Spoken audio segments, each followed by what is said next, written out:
I'm here to talk about a case study analysis of parallelizing ML applications in the cloud with Kubernetes. Now, one might ask, why is this case study useful? Well, it could be used to regression test a newly trained model on a large number of datasets.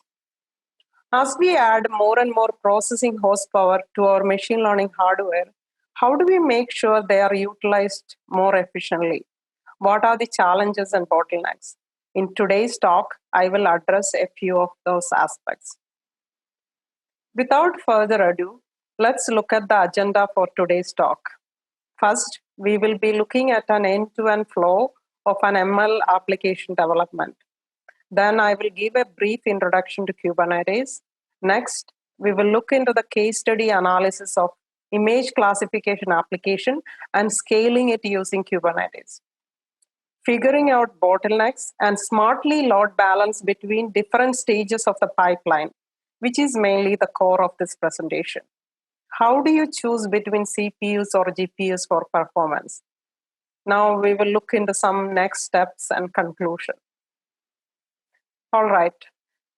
Now let's go through the key steps in a typical ML application development. Once you choose your hardware, which can be a CPU, GPU, or an accelerator, the next step is the data collection. As you know, data collection can be a tedious and time-consuming process. Sometimes one must resort to synthetic data generation or using various augmentations. But it is an important step because your model is only as good as your data. Now you go ahead and build and train your model. Typically, one would start with a simple model and enhance it for the need. Now you have your model and data. You would want to deploy it using the underlying hardware. Finally, you need to make sure that the model performs well given new data in real life.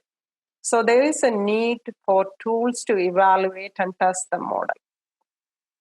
The key takeaway here is that building a machine learning application may not be a trivial task, and running all these steps in a short amount of time need processing which can scale.